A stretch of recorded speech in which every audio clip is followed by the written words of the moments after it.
तो सबसे पहले देख लेते हैं दोस्तों कि वायुमंडल होता क्या है।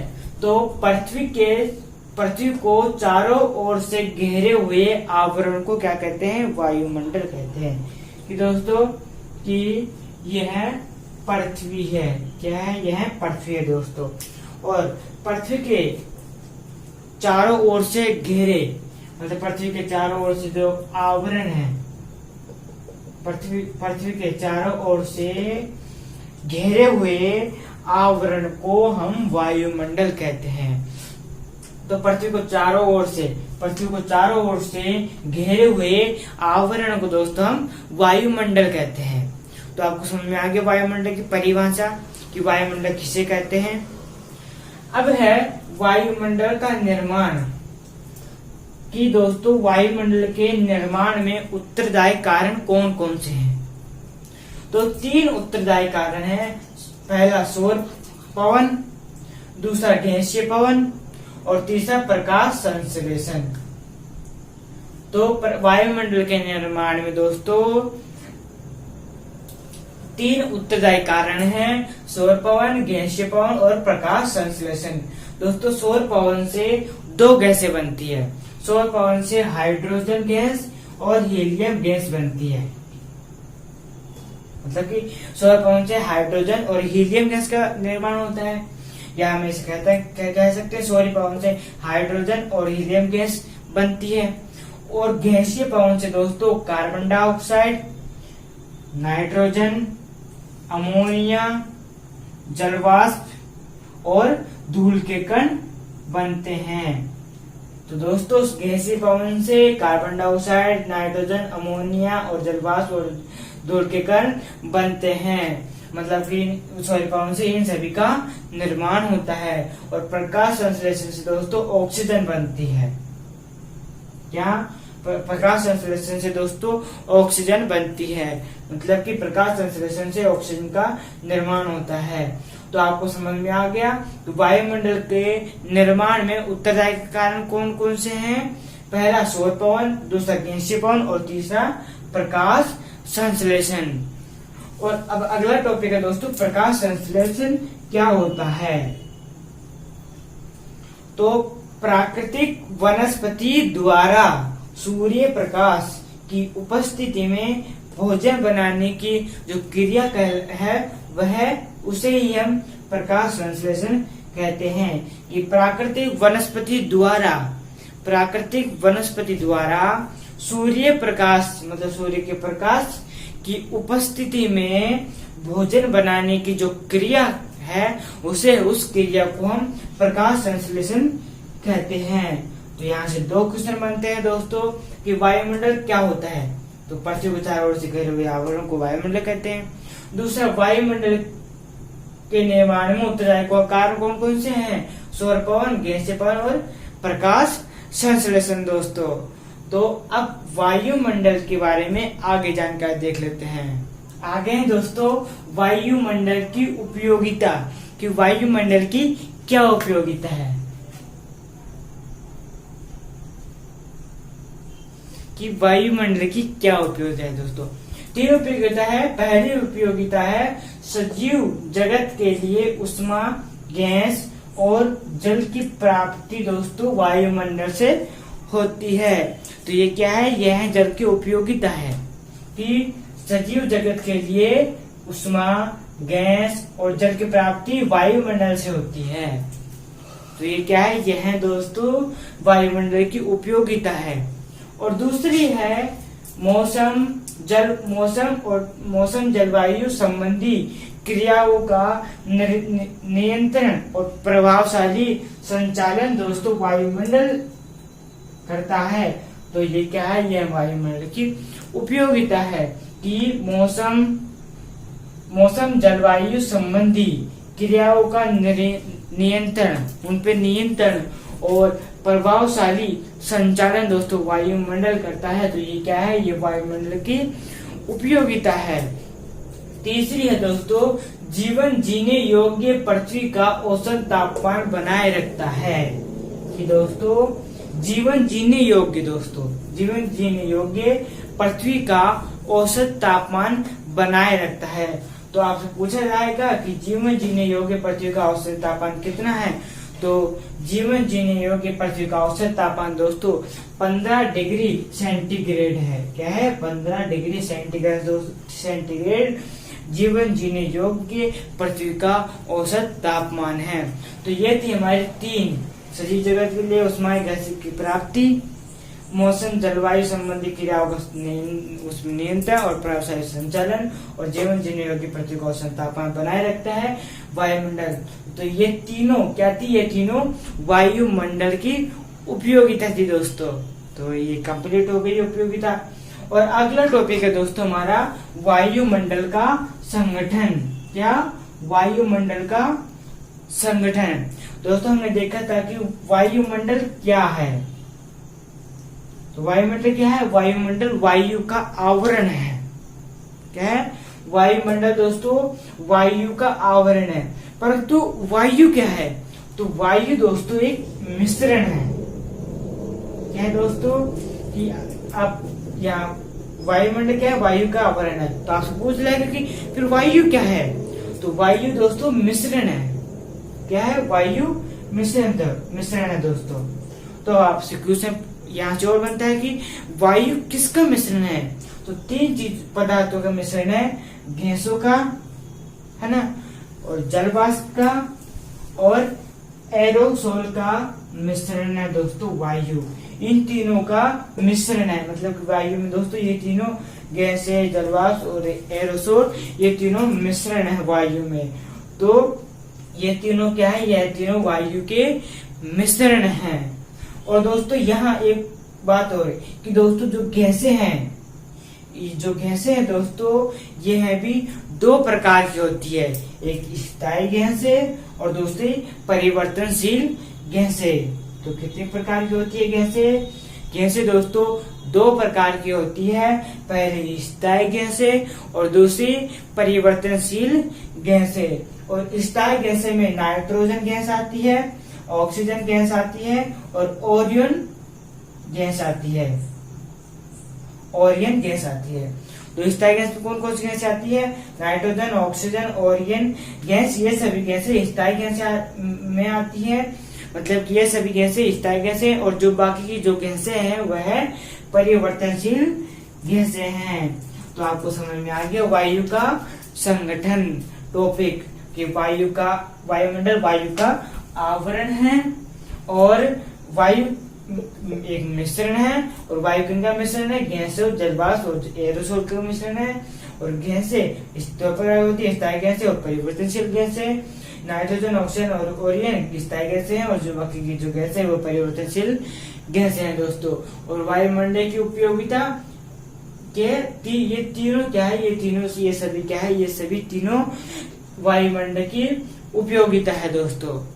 तो आपको इतना समझ में आ गया होगा। और अब दोस्तों जो वायुमंडल का जो संगठन है उसको बारे में, वायुमंडल के संगठन के बारे में आगे जानकारी देख लेते हैं। दोस्तों मैंने पहले ही लिख दिया हूँ ताकि आपका टाइम बर्बाद ना हो। तो वायुमंडल का संगठन में दोस्तों अभी हमने देखा था कि वायुमंडल संगठन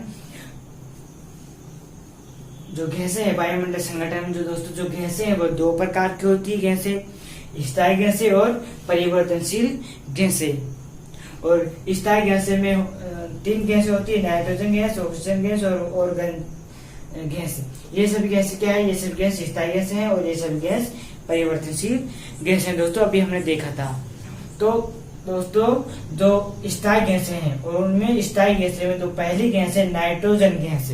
ये पूरे वायुमंडल में 78.08% है। क्या?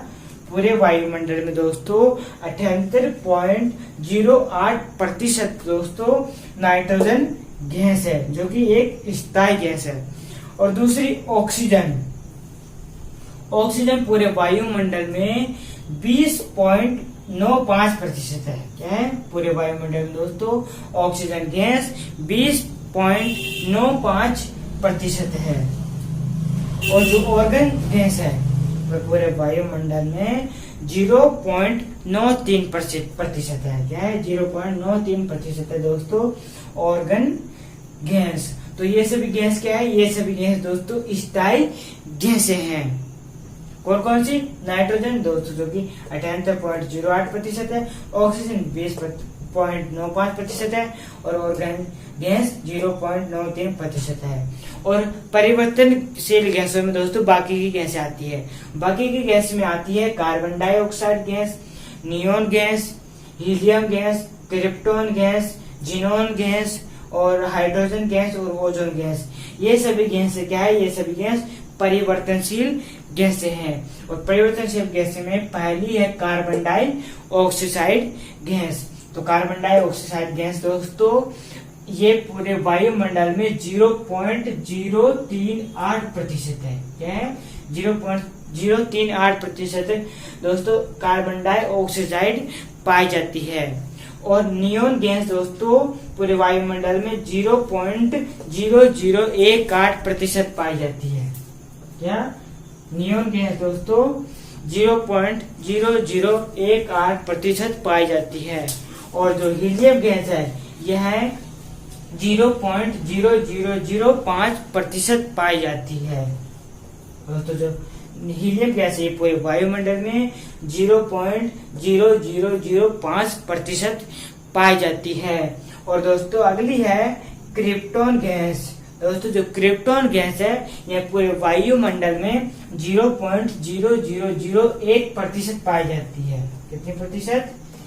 0.0001% क्रिप्टॉन गैस पूरे वायुमंडल में पाई जाती है। और दोस्तों जो जिनोन गैस है, कौन सी गैस?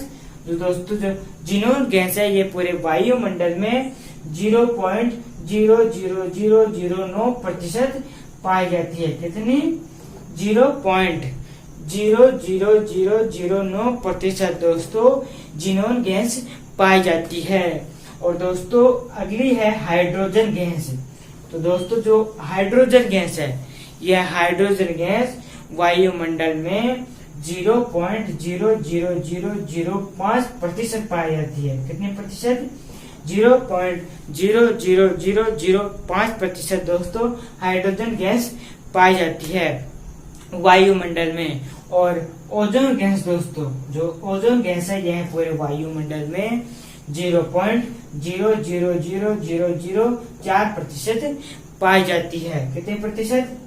0.00004% दोस्तों ओजोन गैस पाई जाती है। तो ये सभी गैसें कौन सी गैसें हैं? ये सभी गैस दोस्तों परिवर्तनशील गैसें हैं। तो आपको समझ में आ गया कि वायुमंडल का संगठन में दोस्तों जो गैसें थी वो दो प्रकार की गैसें थी, स्थायी गैसें और परिवर्तनशील गैसें। उनमें से स्थायी गैसें ये सभी गैसें थी और परिवर्तनशील गैसें ये सभी गैसें थी। तो दोस्तों अब देखते हैं दोस्तों वायुमंडल का संगठन का जो टॉपिक है उसको आगे बढ़ाते हुए दोस्तों आज हम अभी दोस्तों देख लेते हैं जो स्थायी गैसें हैं। नाइट्रोजन स्थायी गैस है, ऑक्सीजन गैस और ऑर्गन गैस। ये सभी तीनों गैस क्या है? ये तीनों गैस स्थायी गैसें हैं। तो जो तीनों गैसें हैं जो कि स्थायी गैसें हैं इन तीनों गैसों के बारे में डिटेल से देखेंगे अभी। और जो परिवर्तनशील गैसें थी इनके बारे में डिटेल से हम कल के वीडियो भी देखेंगे। आज की वीडियो में अभी दोस्तों हम सिर्फ जो स्थायी गैसें हैं ये तीनों उनके बारे में देखेंगे दोस्तों। तो इनके बारे में डिटेल से देख लेते हैं ताकि हमें अच्छे से समझ में आ जाए दोस्तों। अब दोस्तों स्थायी गैसों में पहली गैस नाइट्रोजन गैस। कौन सी गैस? नाइट्रोजन गैस दोस्तों। तो अब दोस्तों देख लेते हैं कि नाइट्रोजन गैस की क्या विशेषता है। तो नाइट्रोजन गैस की दोस्तों पहली विशेषता है यह रंगहीन होती है। क्या होती है? जो नाइट्रोजन गैस है यह रंगहीन होती है। रंगहीन का मतलब होता है नाइट्रोजन गैस का कोई रंग नहीं होता है। और यह गंधहीन होती है। क्या होती है? यह गंधहीन होती है। गंधहीन का मतलब होता है इसकी कोई गंध नहीं रहती है। तो आपको समझ में आ गया नाइट्रोजन की पहली विशेषता यह रंगहीन होती है और गंधहीन होती है। मतलब कि इसका कोई रंग नहीं होता है और इसकी कोई गंध नहीं होती है। और नाइट्रोजन की दूसरी विशेषता है यह प्रदूषण रहित होती है। क्या होती है?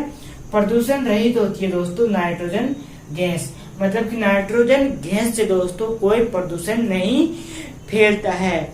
तो तो ये क्या है, नाइट्रोजन गैस प्रदूषण रहित गैस है दोस्तों। और नाइट्रोजन गैस की तीसरी विशेषता है, यह सर्वाधिक पाई जाने वाली गैस है। मतलब कि वायुमंडल में सर्वाधिक पाई जाने वाली गैस है दोस्तों नाइट्रोजन गैस। तो ये थी हमारी नाइट्रोजन गैस की तीसरी विशेषता। नाइट्रोजन गैस की चौथी विशेषता है दोस्तों, पृथ्वी पर आग को नियंत्रित करती है। कि पृथ्वी पर दोस्तों आग को नियंत्रित करती है, मतलब कि अपने वश में करती है नाइट्रोजन गैस दोस्तों। तो ये चारों रंगीन होती है, गंधीन होती है, प्रदूषण रहित होती है, सर्वाधिक पाई जाने वाली गैस है और पृथ्वी पर आग को नियंत्रित करती है दोस्तों ये नाइट्रोजन गैस। तो ये चारों, ये क्या थी, ये चारों नाइट्रोजन गैस की विशेषता थी दोस्तों। तो आपको नाइट्रोजन गैस की विशेषता समझ में आ गई होगी। तो आगे चलते हैं। और एक और बात यहाँ दोस्तों कि दोस्तों जो नाइट्रोजन गैस है यह वायुमंडल में 7 रूपों में होती है। कितने रूपों में? जो नाइट्रोजन गैस है यह वायुमंडल में 7 रूपों में रहती है। ये 7 रूप है। पहला नाइट्रस ऑक्साइड के रूप में, नाइट्रस ऑक्साइड के रूप में, दूसरा नाइट्रिक ऑक्साइड के रूप में, और तीसरा आणविक नाइट्रोजन के रूप में, और चौथा नाइट्रोजन डाइऑक्साइड के रूप में, और पांचवा अमोनिया के रूप में, और छठवा एमिनो के रूप में, और सातवां नाइट्रिक अम्ल के रूप में। तो ये इन 7 रूपों में दोस्तों नाइट्रिक गैस वायुमंडल में होती है। तो ये 7 रूपों में नाइट्रोजन गैस वायुमंडल में पाई जाती है। तो आपको समझ में आ गया नाइट्रोजन की विशेषता, रंगीन होती है, गंधीन होती है। और दोस्तों यहाँ 2 क्वेश्चन बनते हैं कि नाइट्रोजन गैस की विशेषता कौन कौन सी है। नाइट्रोजन गैस की विशेषता क्या है? तो विशेषता रंगीन होती है, गंधीन होती है, प्रदूषण रहित होती है, सर्वाधिक पाई जाने वाली गैस है, और चौथी पृथ्वी पर आग को नियंत्रित करती है। तो ये चारों नाइट्रोजन गैस की विशेषता थी। और दूसरा क्वेश्चन यहाँ से बनता है कि नाइट्रोजन गैस वायुमंडल में कितने रूपों में पाई जाती है? तो 7 रूपों में पाई जाती है। नाइट्रस ऑक्साइड के रूप में, नाइट्रिक ऑक्साइड के रूप में, आणविक नाइट्रोजन के रूप में, नाइट्रोजन डाइऑक्साइड के रूप में, अमोनिया के रूप में, एमिनो के रूप में, और नाइट्रिक अम्ल के रूप में दोस्तों। तो आपको समझ में आ गया नाइट्रोजन गैस की विशेषता और उनके 7 रूप दोस्तों। तो अब स्थायी गैसों में दोस्तों पहली गैस नाइट्रोजन गैस पूरी हो गई है। अब स्थायी गैसों में दोस्तों जो दूसरी गैस है वह भी देख लेते हैं। आगे दोस्तों स्थायी गैसों में दूसरी और तीसरी गैस। तो दूसरी गैस है ऑक्सीजन। कौन सी? ऑक्सीजन दोस्तों, जो कि वायुमंडल में 20.95% पाई जाती है। कितनी? जो ऑक्सीजन गैस है दोस्तों यह वायुमंडल में 20.95% पाई जाती है। तो ऑक्सीजन गैस की क्या विशेषता है? तो ऑक्सीजन गैस दोस्तों दूसरी सर्वाधिक पाई जाने वाली गैस है। मतलब कि वायुमंडल में दूसरे नंबर पर सर्वाधिक पाई जाने वाली गैस है। और फर्स्ट नंबर पर सर्वाधिक गैस कौन सी पाई जाती है? नाइट्रोजन। और सेकंड नंबर पर ऑक्सीजन गैस दोस्तों। पहली विशेषता होगी दूसरी सर्वाधिक पाई जाने वाली गैस है। और दूसरी विशेषता है यह प्राणवायु है। क्या है दोस्तों? ये दोस्तों जो ऑक्सीजन है यह प्राणवायु है। तीसरी विशेषता है वायुमंडल की सर्वाधिक सक्रिय गैस है। क्या है? वायुमंडल की सर्वाधिक सक्रिय गैस है दोस्तों ऑक्सीजन गैस। क्या है? वायुमंडल की सर्वाधिक सक्रिय गैस। तो तीसरी विशेषता हो गई कि वायुमंडल की सर्वाधिक सक्रिय गैस है ऑक्सीजन गैस। चौथी विशेषता है आग जलाने में सहायक है। क्या दोस्तों? जो ऑक्सीजन गैस है ये आग जलाने में सहायक होती है। तो आपको पता चल गया कि ऑक्सीजन क्या है? ऑक्सीजन आग जलाने में सहायक होती है। तो ये थी हमारी चौथी विशेषता ऑक्सीजन गैस की, आग जलाने में सहायक। पांचवी विशेषता है ऑक्सीजन गैस की, यह अवशिष्ट पदार्थों को सड़ाने में सहायक होती है। क्या होती है? जो ऑक्सीजन गैस है ये अवशिष्ट पदार्थों को सड़ाने में सहायक होती है। तो यह 5 विशेषता हो गई, अवशिष्ट पदार्थों को सड़ाने में सहायक होती है दोस्तों। तो ये थी हमारी 5 विशेषता ऑक्सीजन गैस की विशेषता। पहली विशेषता दूसरी सर्वाधिक पाई जाने वाली गैस है। दूसरी विशेषता प्राणी होती है। तीसरी विशेषता वायुमंडल सर्वाधिक सक्रिय गैस है। चौथी विशेषता आग जलाने में सहायक होती है। पांचवी विशेषता है अवशिष्ट पदार्थों को सड़ाने में सहायक होती है। और चौथी विशेषता आग जलाने में सहायक होती है। और दोस्तों एक बात और, ऑक्सीजन गैस वायुमंडल में 2 रूप में पाई जाती है। पहला आणविक ऑक्सीजन और दूसरा विघटित ऑक्सीजन। 2 रूप में पाई जाती है, आणविक ऑक्सीजन के रूप में और विघटित ऑक्सीजन के रूप में दोस्तों वायुमंडल में ऑक्सीजन गैस पाई जाती है। तो ये थी हमारी ऑक्सीजन के बारे में जानकारी। अब तीसरी गैस है ऑर्गन दोस्तों। तो वायुमंडल में सर्वाधिक पाई जाने वाली अक्रिय या हम कह सकते हैं निष्क्रिय गैस है ऑर्गन गैस दोस्तों। यह वायुमंडल में सर्वाधिक पाई जाने वाली अक्रिय या हम कह सकते हैं निष्क्रिय गैस है दोस्तों ऑर्गन गैस। तो आपको पता चल गया ऑर्गन गैस की विशेषता की वायुमंडल में सर्वाधिक पाई जाने वाली अक्रिय और निष्क्रिय गैस है। तो परिवर्तनशील गैसों में दोस्तों पहली गैस है कार्बन डाइऑक्साइड। कौन सी गैस? कार्बन डाइऑक्साइड गैस दोस्तों। जो कार्बन डाइऑक्साइड गैस है यह वायुमंडल में 0.038% है। कितनी है? 0.038% है दोस्तों कार्बन डाइऑक्साइड गैस वायुमंडल में। तो कार्बन डाइऑक्साइड की विशेषता क्या है? तो कार्बन डाइऑक्साइड की पहली विशेषता है दोस्तों वायुमंडल में सर्वाधिक परिवर्तनशील गैस है। क्या है? वायुमंडल में सर्वाधिक परिवर्तनशील गैस है दोस्तों कार्बन डाइऑक्साइड गैस दोस्तों। दूसरी विशेषता है वायुमंडल में सर्वाधिक भारी गैस है, मतलब कि वायुमंडल में पाई जाने वाली सर्वाधिक भारी गैस है दोस्तों कार्बन डाइऑक्साइड गैस दोस्तों। तीसरी विशेषता है कार्बन डाइऑक्साइड गैस कि यह आग बुझाने में सहायक होती है। क्या होती है? कार्बन डाइऑक्साइड गैस दोस्तों आग बुझाने में सहायक होती है carbon dioxide gas. Carbon dioxide gas की चौथी विशेषता है ग्लोबल वार्मिंग, जलवायु परिवर्तन, ग्रीन हाउस इफेक्ट और हरित ग्रह प्रभाव, कांच ग्रह प्रभाव, भूमंडलीय तापन के लिए सर्वाधिक उत्तरदायी गैस दोस्तों कार्बन डाइऑक्साइड गैस की ग्लोबल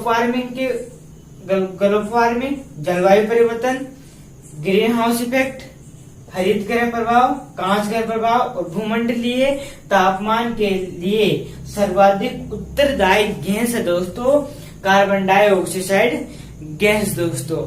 तो ये सभी क्या है? ये सभी दोस्तों कार्बन डाइऑक्साइड की विशेषता है। पहली विशेषता वायुमंडल में सर्वाधिक परिवर्तनशील गैस है। दूसरी वायुमंडल में सर्वाधिक भारी गैस है और आग बुझाने में सहायक होती है। और ग्लोबल वार्मिंग, जलवायु परिवर्तन, ग्रीन हाउस इफेक्ट, हरित ग्रह प्रभाव, कांच ग्रह प्रभाव, भूमंडलीय तापमान के लिए सर्वाधिक उत्तरदायी गैस है। तो ये सभी क्या है? ये सभी दोस्तों कार्बन डाइऑक्साइड की विशेषता है। परिवर्तनशील गैसें हम पढ़ रहे हैं और उनमें से हमारी चल रही है पहली गैस कार्बन डाइऑक्साइड गैस दोस्तों। तो कार्बन डाइऑक्साइड के बारे में आगे देख लेते हैं। आगे दोस्तों मैंने पहले ही लिख दिया हूँ ताकि आपका टाइम बर्बाद ना हो। तो ये हमारी पृथ्वी है। क्या है दोस्तों? ये हमारी पृथ्वी आपको अच्छे दिख रहा है। ये हमारे दोस्तों पृथ्वी है और पृथ्वी के चारों ओर दोस्तों जो लाल कलर का जो दिख रहा है ये है दोस्तों वायुमंडल। क्या है? वायुमंडल। और यह दोस्तों जो हरा दिख रहा है दोस्तों ये है कार्बन डाइऑक्साइड गैस। कौन सी गैस? कार्बन डाइऑक्साइड गैस दोस्तों। ये है वायुमंडल और यह है दोस्तों पृथ्वी दोस्तों। और एक और दोस्तों यहाँ है सूर्य। क्या है? सूर्य। और दोस्तों जो सूर्य है, इस सूर्य का प्रकाश दोस्तों जब पृथ्वी पर पड़ता है, जो सूर्य का प्रकाश है उसे हम सौर विकिरण कहते हैं। तो जब सूर्य का प्रकाश मतलब सौर विकिरण जब पृथ्वी पर पड़ता है तो यहाँ क्वेश्चन बनता है कि पृथ्वी गर्म होती है तो सौर विकिरण से गर्म होती है। तो दोस्तों जब सूर्य का सूर्य का जो प्रकाश है मतलब सौर विकिरण है वह जब पृथ्वी पर पड़ता है तो दोस्तों जो पृथ्वी है यह गर्म हो जाती है। क्या हो जाती है? गर्म हो जाती है। पूरी जो पृथ्वी है यह गर्म हो जाती है। तो जो पृथ्वी है यह गर्म हो जाती है। जब पृथ्वी गर्म हो जाती है तो पृथ्वी से दोस्तों उष्मा निकलती है। क्या निकलती है? उष्मा निकलती है। तो इस तरह से उष्मा निकलती है जिसे हम पार्थिव विकिरण कहते हैं। क्या कहते हैं? उसे हम पार्थिव विकिरण कहते हैं कि जब पृथ्वी गर्म हो जाती है तो पृथ्वी से उष्मा निकलती है जिसे हम पार्थिव विकिरण कहते हैं दोस्तों। तो जब पार्थिव विकिरण दोस्तों जो पृथ्वी गर्म हो जाती है तो पृथ्वी की उष्मा के रूप में जो पार्थिव विकिरण जो बाहर आती है तो दोस्तों जो कार्बन डाइऑक्साइड है यह वायुमंडल से बाहर नहीं जाने देती है। किसे? जो पार्थिव विकिरण है इसे कार्बन डाइऑक्साइड गैस दोस्तों वायुमंडल से बाहर नहीं जाने देती है, जिससे वायुमंडल गर्म हो जाता है। क्या हो जाता है? जो वायुमंडल है यह गर्म हो जाता है दोस्तों। तो आपको समझ आ गया कि पृथ्वी जब गर्म होती है तो उष्मा निकलती है। जब उष्मा निकलती है तो वो उसे पार्थिव विकिरण कहते हैं। जब पार्थिव विकिरण दोस्तों कार्बन डाइऑक्साइड वायुमंडल से बाहर नहीं जाने देती है तो उसे वायुमंडल गर्म हो जाता है। जब वायुमंडल गर्म हो जाता है दोस्तों तो उसे हम ग्लोबल वार्मिंग कहते हैं। क्या कहते हैं? ग्लोबल वार्मिंग कहते हैं दोस्तों। तो जब वायुमंडल पूरा गर्म हो जाता है दोस्तों तो उसे हम ग्लोबल वार्मिंग कहते हैं दोस्तों। ग्लोबल वार्मिंग का उत्तरदायी कारण दोस्तों कार्बन डाइऑक्साइड गैस है। ग्लोबल वार्मिंग का उत्तरदायी कारण दोस्तों कार्बन डाइऑक्साइड गैस है। तो आपको समझ में आ गई ये पूरी पृथ्वी। फिर से समझा देता हूँ दोस्तों कि यह पृथ्वी है, यह कार्बन डाइऑक्साइड गैस है, यह वायुमंडल है और ये सूर्य है। सूर्य का प्रकाश जब पृथ्वी पड़ता है तो पृथ्वी गर्म हो जाती है। जब पृथ्वी से उष्मा निकलती है तो उसे हम पार्थिव विकिरण कहते हैं जिससे वायुमंडल और दोस्तों जो पार्थिव विकिरण है इसे कार्बन डाइऑक्साइड बाहर नहीं जाने देती है वायुमंडल से तो वायुमंडल गर्म हो जाता है और इसे हम ग्लोबल वार्मिंग कहते हैं। ग्लोबल वार्मिंग का सबसे सर्वाधिक उत्तरदायी कारण क्या है? Carbon dioxide gas. तो ये थी हमारी कार्बन डाइऑक्साइड के बारे में जानकारी दोस्तों। पहले हमने देखा कार्बन डाइऑक्साइड की विशेषता और अब ये दोस्तों तो परिवर्तनशील गैसों में जो पहले गैस थी कार्बन डाइऑक्साइड वह पूरी हो गई है। अब परिवर्तनशील गैसों में दोस्तों जो दूसरी गैस है वह भी देख लेते हैं। आगे दोस्तों परिवर्तनशील गैसों में दूसरी गैस ओजोन गैस। कौन सी गैस? Ozone gas. तो ओजोन गैस की क्या विशेषता है?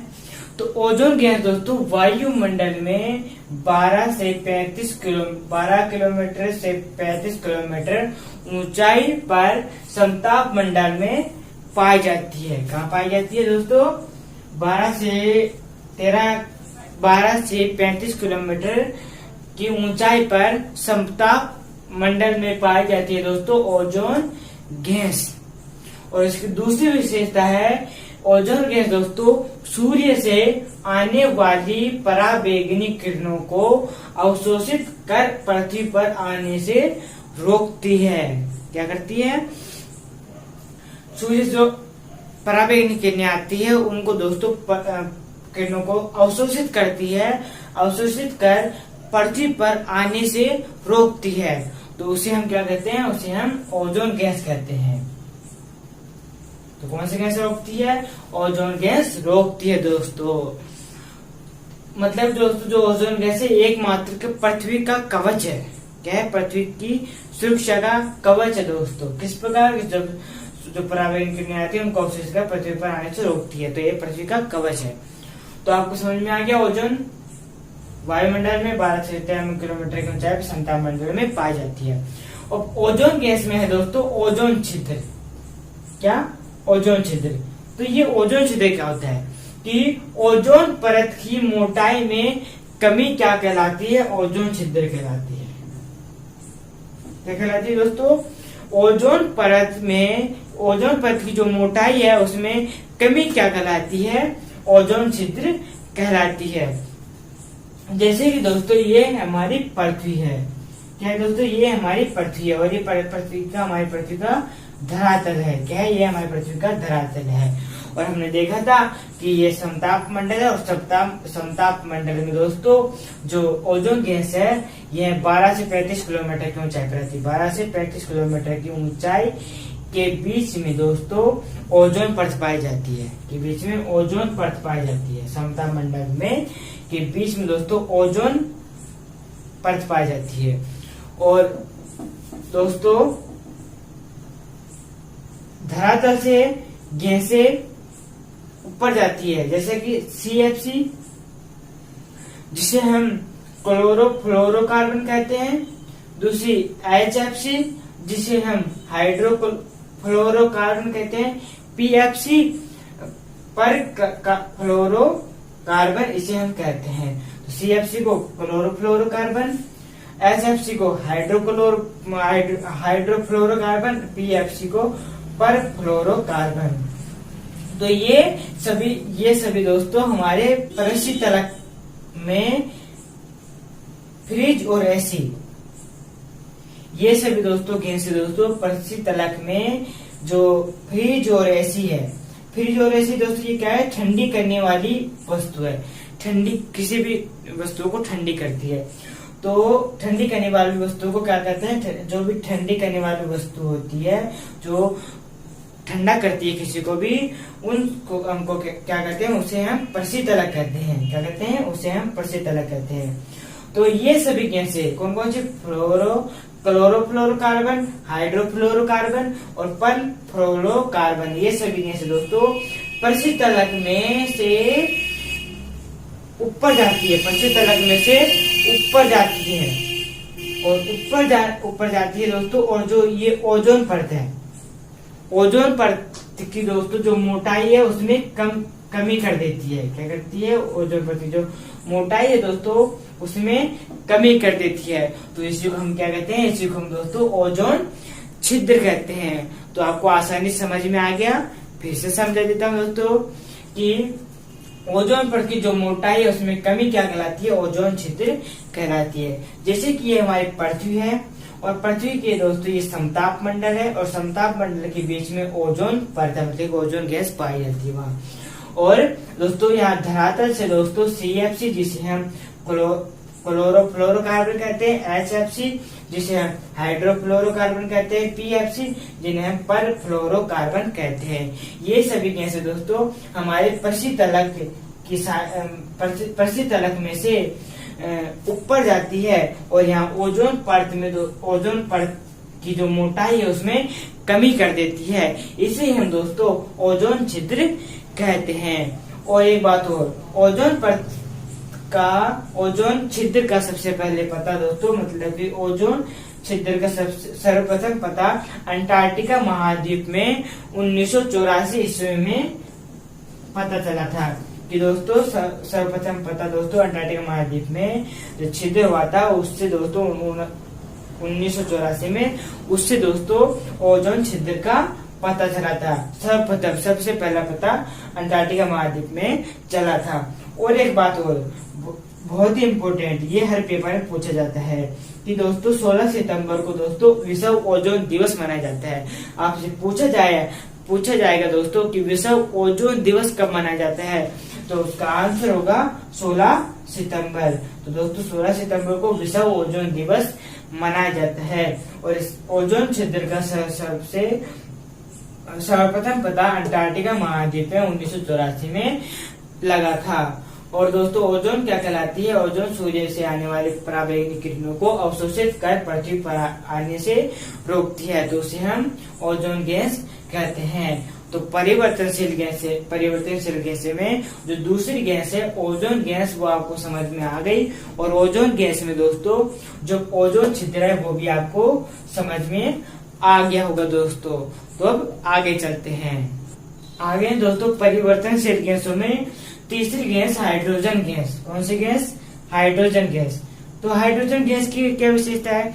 हाइड्रोजन गैस दोस्तों स्वयं जल जाती है, स्वयं जल जाती है। मतलब दोस्तों जो हाइड्रोजन गैस है ये स्वयं जलती है और इसे भविष्य का ईंधन कहते हैं। क्या कहते हैं? हाइड्रोजन गैस को दोस्तों भविष्य का ईंधन कहते हैं और हाइड्रोजन स्वयं जल जाती है। और चौथी गैस है हीलियम गैस। कौन सी गैस? Helium gas. तो हीलियम गैस दोस्तों सबसे हल्की गैस है। क्या है? वायुमंडल की सबसे हल्की गैस है दोस्तों हीलियम गैस। और हीलियम गैस को नोबल गैस भी कह सकते हैं। नोबल गैस भी कहते हैं दोस्तों हीलियम गैस को। और सबसे हल्की गैस है हीलियम गैस। और जो हाइड्रोजन गैस है ये स्वयं जल जाती है और इसे भविष्य का ईंधन कहते हैं। अगला टॉपिक है एरोसोल। तो एरोसोल क्या होता है?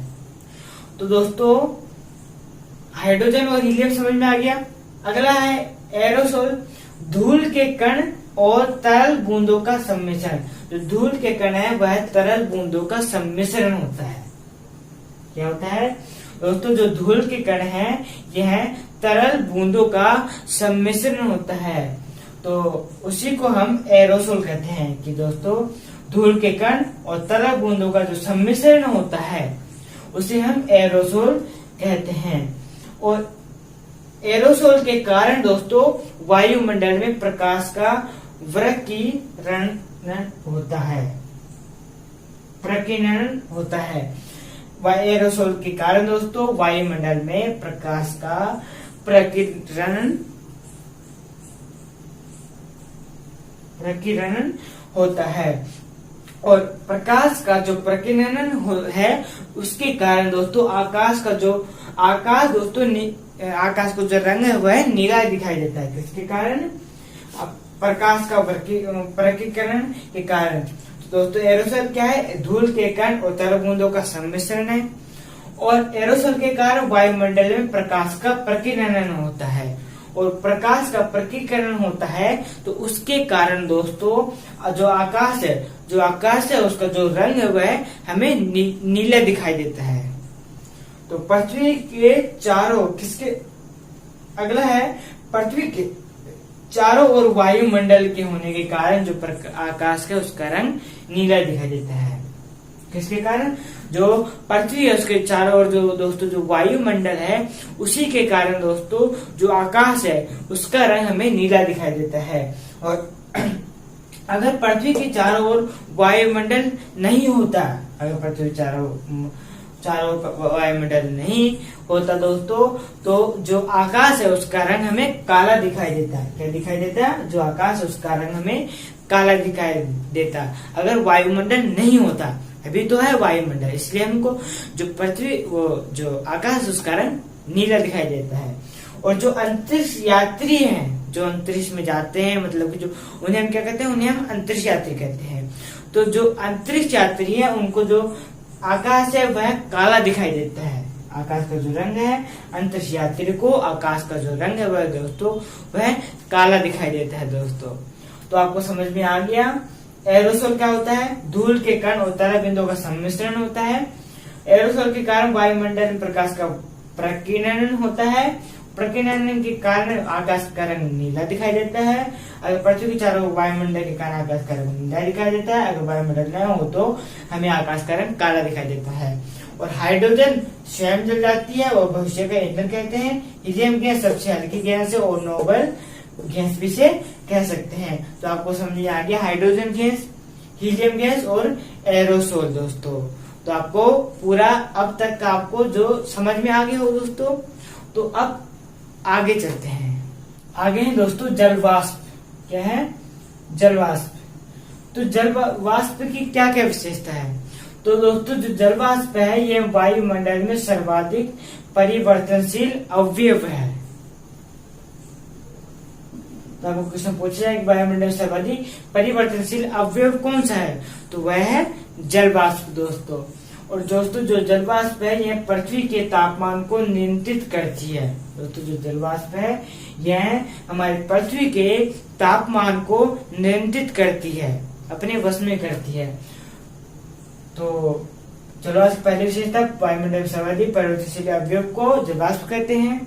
दूसरी विशेषता पृथ्वी के तापमान को नियंत्रित करती है। और जल वाष्प की तीसरी विशेषता है वायुमंडल में जल वाष्प दोस्तों 1 से 4% तक पाया जाता है। इतना जो जल वाष्प है यह वायुमंडल में 1 से 4% तक पाया जाता है। और 1 से 4% पाया जाता है। इसमें सर्वाधिक जो जल वाष्प दोस्तों उष्णकटिबंधीय आर्द्र जलवायु प्रदेशों में पाई जाती है 4%।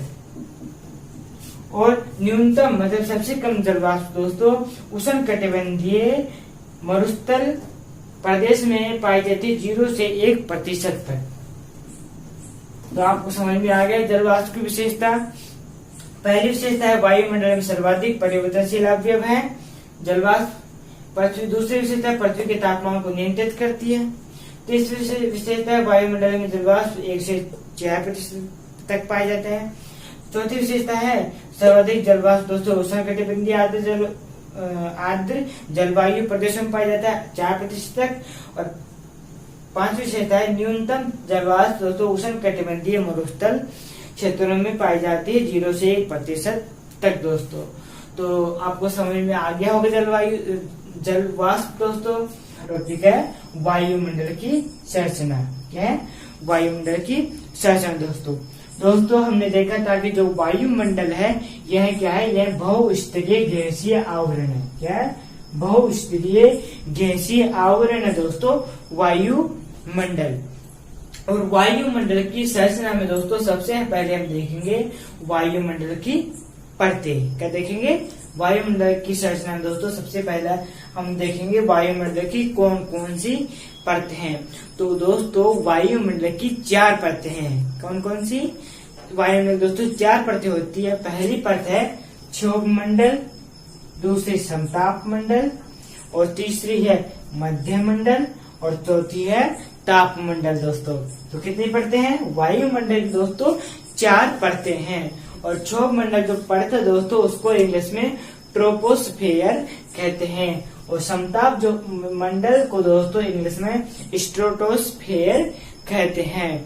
और जो मध्य मंडल जो वो परत है दोस्तों उसे हम इंग्लिश में मेसोस्फेयर कहते हैं। और जो ताप मंडल जो परत है दोस्तों उसको इंग्लिश में हम थर्मोस्फेयर कहते हैं। और एक बात और यहाँ दोस्तों जो ताप मंडल जो परत दोस्तों उसको 2 भागों में बांटा गया है दोस्तों, एक आयन मंडल और दूसरी आयतन मंडल। कितने भागों में 2 भागों में, एक आयन मंडल और आयतन मंडल।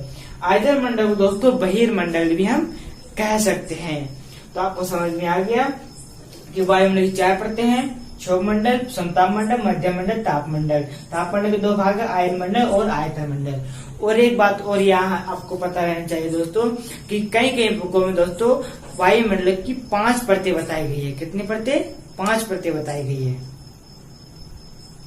कौन कौन सी क्षोभ मंडल पहली, दूसरी समताप मंडल, और तीसरी मध्य मंडल, और चौथी आयन मंडल और आयतन मंडल, 5वीं आयतन मंडल। तो कितनी परतें हो गई 5 परतें हो गई है ना। तो दोस्तों मैंने आपको मैप के जरिए भी समझाने की कोशिश करता हूँ दोस्तों मैप में अगर हम समझ लेते हैं दोस्तों तो हमारे दोस्तों जो क्वेश्चन आएगा वायुमंडल की परत से वो हमारा एक भी क्वेश्चन गलत नहीं जाएगा, अगर आप इस मैप को आपको समझ में आ जाता है तो मैं समझा देता हूँ आपको ये भी कि दोस्तों ये क्या है, ये पृथ्वी है। क्या दोस्तों यह पृथ्वी है। और पृथ्वी के दोस्तों चारों ओर क्या है वायुमंडल। और दोस्तों वायुमंडल में दोस्तों ये सभी परतें पाई जाती है ना। तो क्या पाई जाती है, ये सभी दोस्तों परतें जो अभी मैंने बताया 5 परतें ये सभी वायुमंडल में पाई जाती है, इसलिए इन्हें क्या कहते हैं वायुमंडल की परतें कहते हैं। तो पहली परत क्षोभ मंडल, पृथ्वी की सबसे पास परत है दोस्तों क्षोभ मंडल परत। क्षोभ मंडल परत के ऊपर है दोस्तों समताप मंडल परत।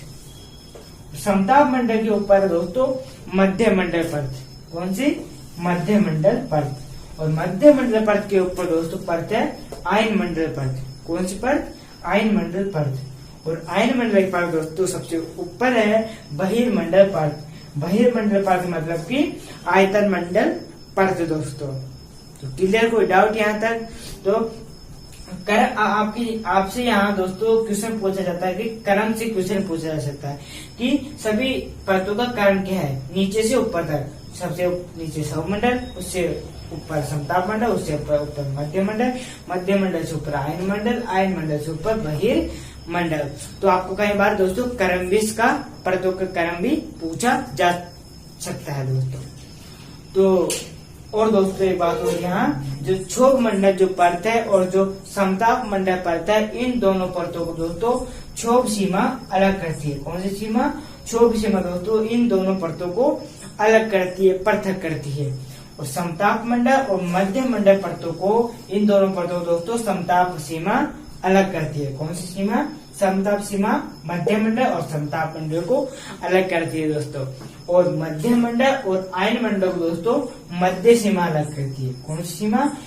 मध्य मंडल। और दोस्तों आयन मंडल को मध्य सीमा अलग करती है। और आयन मंडल और बहिर्मंडल मतलब कि आयतन मंडल को दोस्तों आयन सीमा अलग करती है। और दोस्तों जो क्षोभ सीमा है जो कि समताप मंडल और क्षोभ मंडल को अलग करती है, क्षोभ सीमा को दोस्तों इंग्लिश में ट्रोपोपोज कहते हैं। क्या कहते हैं? ट्रोपोपोज कहते हैं। और दोस्तों जो समताप सीमा है, इस समताप सीमा को इंग्लिश में स्ट्रेटोपोज कहते हैं। क्या कहते हैं? स्ट्रेटोपोज कहते हैं जो समताप सीमा है उसको। और दोस्तों जो मध्य सीमा है, जो मध्य सीमा है दोस्तों जो कि आयन मंडल और मध्य मंडल को अलग करती है, इस मध्य सीमा को दोस्तों इंग्लिश में मेसोपोज कहते हैं। क्या कहते हैं? मेसोपोज कहते हैं दोस्तों। और आयन मंडल और बहिर्मंडल को जो आयन सीमा अलग करती है, आयन सीमा को इंग्लिश में दोस्तों आयनोपोज कहते हैं। क्या कहते हैं? आयनोपोज कहते हैं। तो दोस्तों आपको समझ में आ गया होगा वायुमंडल की परत, है ना दोस्तों। मैंने आपको जो परतें थी 5 परतें, उनका इंग्लिश नाम भी बता दिया हूँ दोस्तों। कभी कभी जो इंग्लिश नाम है वही भी पूछ लेते हैं, इसलिए आपको उनके बारे में जानकारी लेना जरूरी है। और जो सीमा है जो कि 2 परतों को अलग करती है, उनके भी इंग्लिश नाम मैंने बता दिया हूँ, आपको समझ में आ गया होगा दोस्तों। तो एक बार और रिवाज कर लेते हैं कि वायुमंडल की 4 परतें हैं, क्षोभ मंडल, समताप मंडल, मध्य मंडल और ताप मंडल। और ताप मंडल के 2 भाग है, आयन मंडल और आयतन मंडल। और ये जो मैप है दोस्तों वो भी आपको समझ में आ गया होगा। अब दोस्तों हम आगे करते हैं, क्या करते हैं कि जो सभी 5 परतें हैं दोस्तों उनके बारे में डिटेल से देखेंगे, है ना।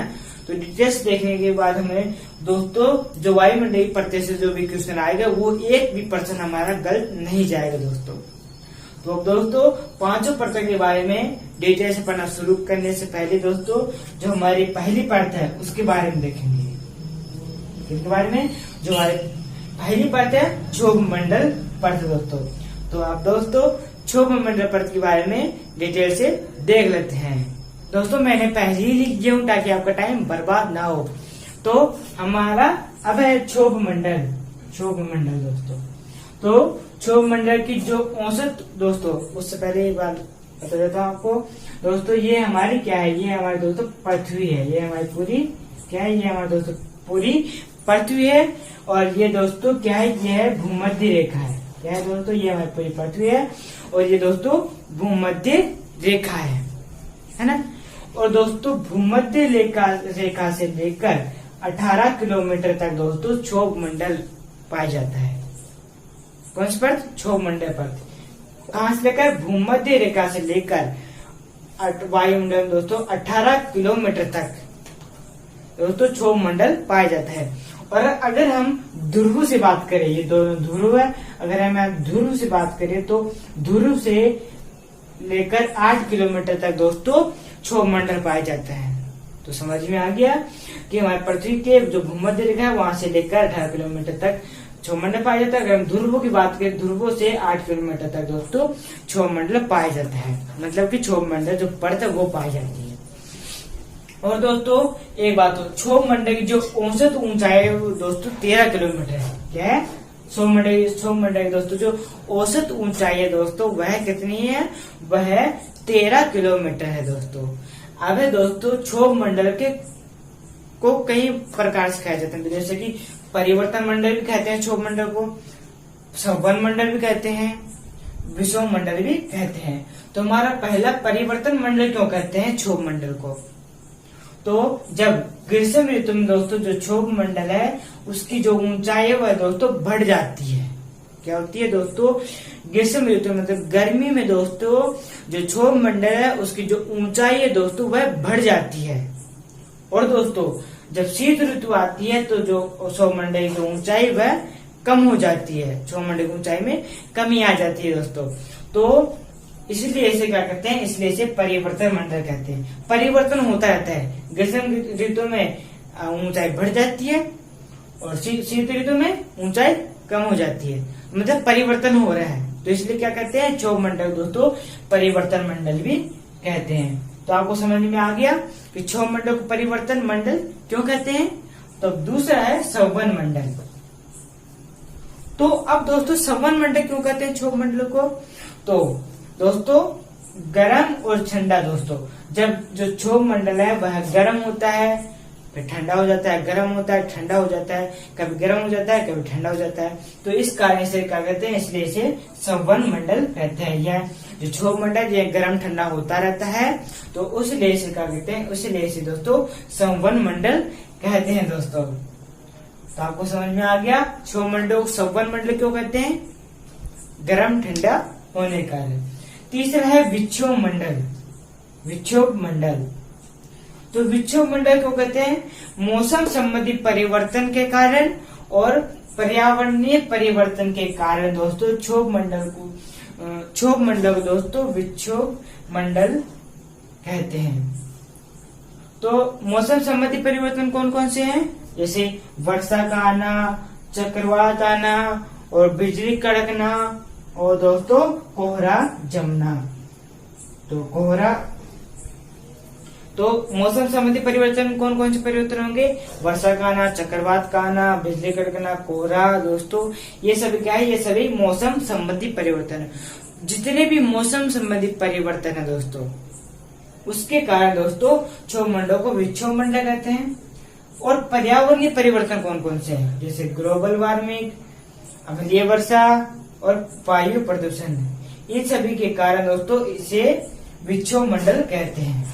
तो आपको समझ में आ गया दोस्तों कि विक्षोभ मंडल क्यों कहते हैं? मौसम संबंधी परिवर्तन के कारण, जिसमें वर्षा आना, चक्रवात, बिजली कड़कना और कोहरा होता है, और पर्यावरणीय परिवर्तन के कारण जिसमें ग्लोबल वार्मिंग, अम्लीय वर्षा और वायु प्रदूषण होता है।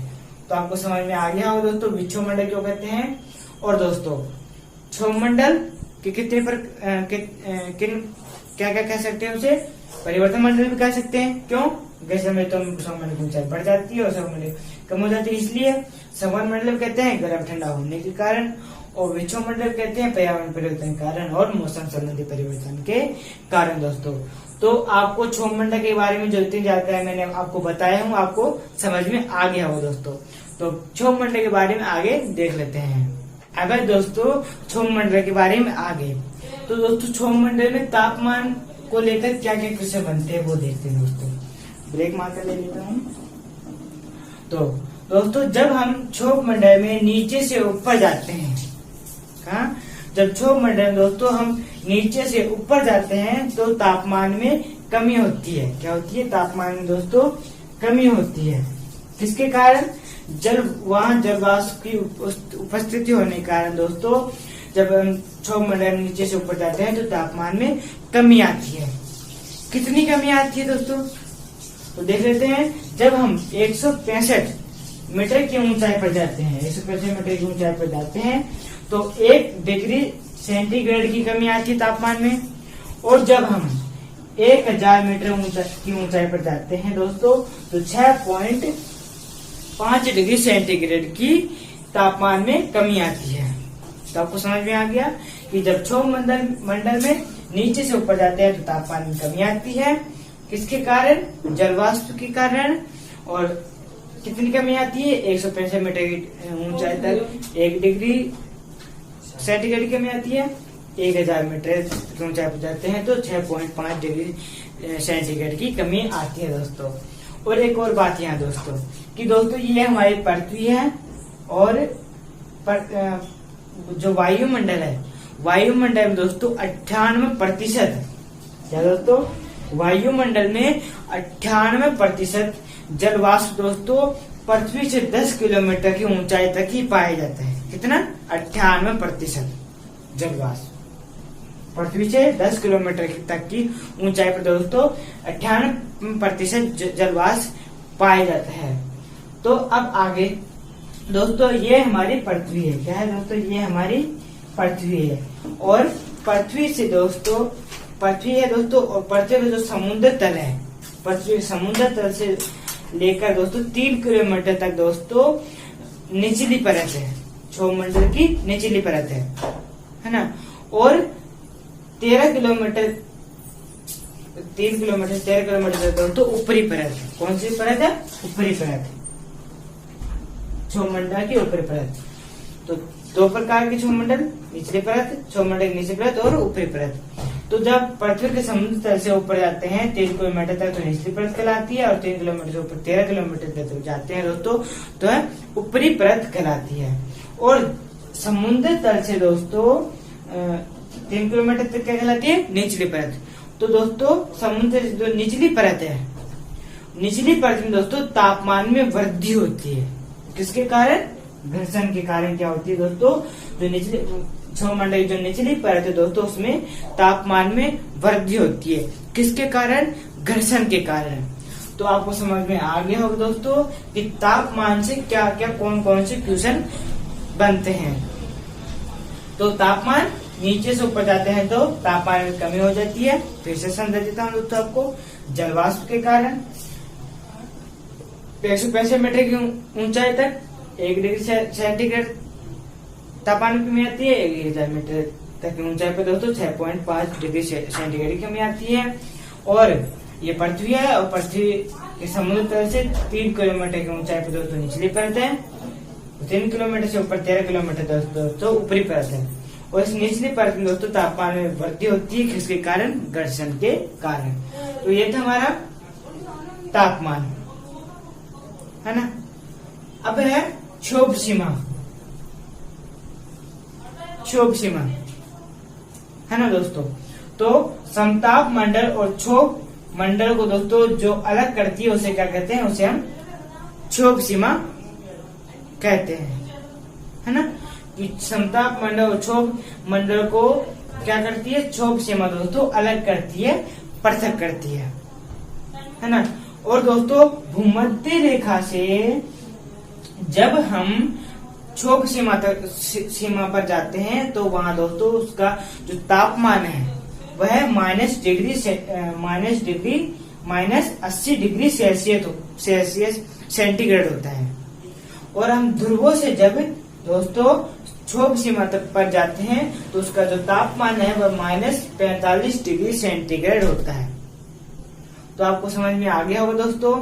और अगर आपके कुछ क्वेश्चन यहाँ से बनता है ये क्षोभ मंडल की सर्वाधिक मोटाई कहाँ होती है? तो क्षोभ मंडल की सर्वाधिक मोटाई दोस्तों भूमध्य रेखा पर होती है। कहाँ होती है? भूमध्य रेखा पर दोस्तों क्षोभ मंडल की सर्वाधिक मोटाई होती है। तो ये था हमारा कि क्षोभ मंडल में तापमान को लेकर कौन कौन से क्वेश्चन बनते हैं और क्षोभ सीमा क्या होती है। तो क्षोभ सीमा क्या होती है? क्षोभ मंडल और समताप मंडल को अलग करती है। भूमध्य रेखा से जब हम क्षोभ सीमा पर जाते हैं तो उसका तापमान -80 डिग्री सेंटीग्रेड होता है। ध्रुवों से जब क्षोभ सीमा पर जाते हैं तो उसका जो तापमान है दोस्तों -45 डिग्री सेंटीग्रेड होता है। और क्षोभ मंडल की सर्वाधिक मोटाई दोस्तों भूमध्य रेखा पर होती है दोस्तों। तो ये था हमारा क्षोभ मंडल के बारे में जानकारी दोस्तों। जो क्षोभ मंडल के बारे में जितनी हमने अभी जानकारी बताई दोस्तों वो लगभग आपको समझ में आ गई होगी दोस्तों।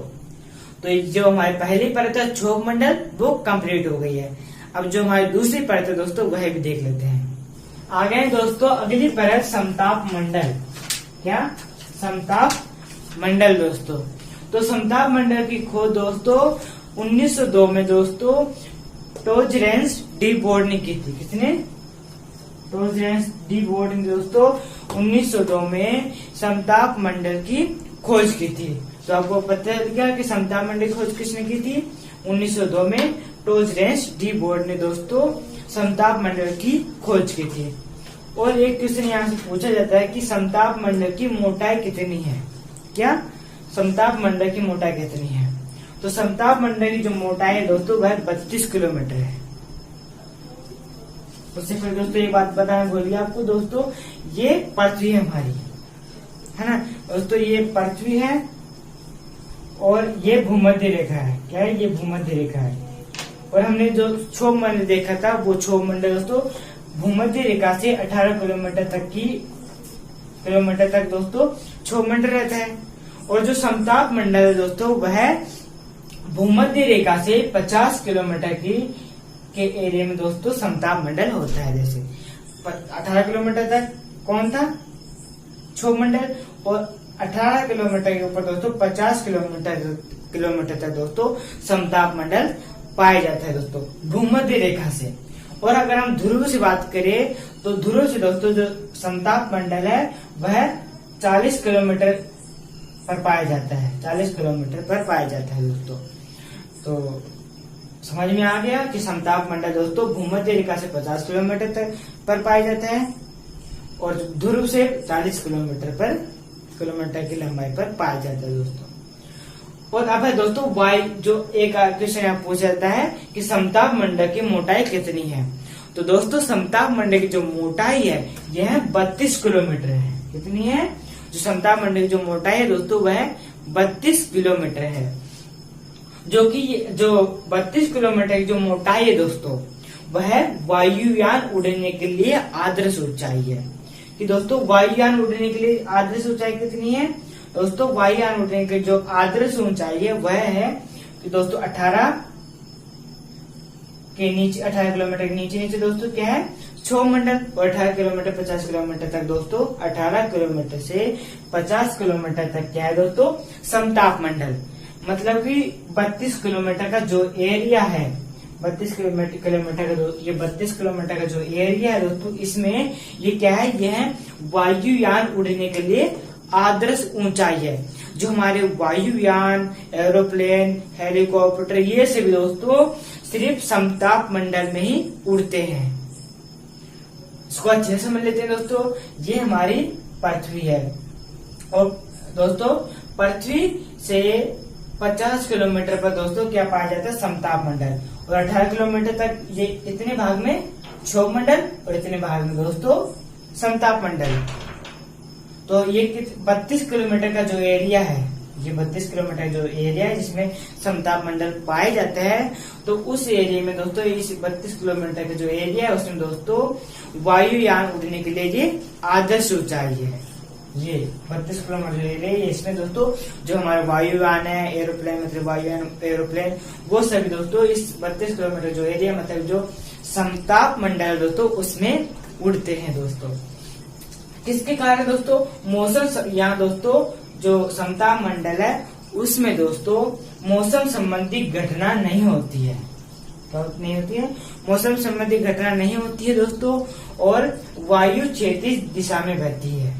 जो वायु है क्षैतिज दिशा में बहती है, इसलिए दोस्तों ये वायुयान उड़ने के लिए आदर्श ऊंचाई है।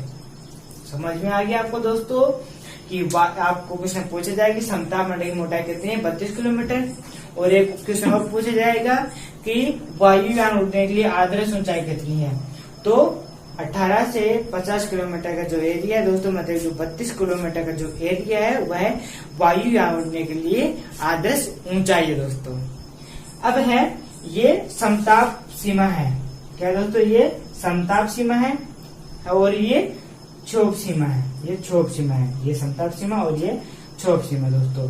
और समताप सीमा और क्षोभ सीमा के बीच में दोस्तों ये क्या है? ये समताप मंडल है ना। तो ये दोस्तों समताप मंडल, और समताप मंडल में दोस्तों ओजोन गैस पाई जाती है। कौन सी गैस पाई जाती है? ओजोन गैस पाई जाती है। ओजोन गैस क्या होती है? नीले रंग की होती है। क्या होती है दोस्तों? जो ओजोन गैस है ये नीले रंग की होती है, तीव्र गंध वाली होती है। क्या होती है? तीव्र गंध वाली होती है, और पराबैंगनी किरणों को अवशोषित करती है। इसलिए इसे क्या कहते हैं?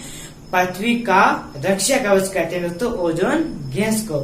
किसके कारण दोस्तों? ये नीले रंग की होती है, तीव्र गंध वाली होती है, और खास बात यह पराबैंगनी किरणों को अवशोषित करती है। तो आपको समझ में आ गया होगा समताप मंडल।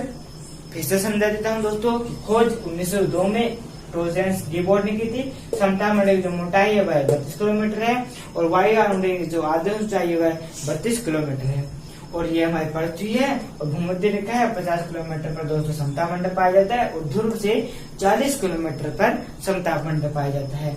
और ये दोस्तों जो वायुमंडल आदर्श ऊंचाई 32 किलोमीटर है, ये 25 किलोमीटर एरिया है जो कि समताप मंडल है, उसमें वायुयान उड़ने के लिए आदर्श ऊंचाई है दोस्तों।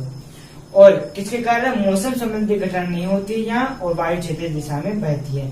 और इसमें क्यों नहीं चलते वायुयान? क्योंकि ये इसमें दोस्तों जो क्षोभ सीमा है, जो क्षोभ मंडल है उसमें क्यों? क्योंकि ये मौसम संबंधी घटना होती है इसलिए।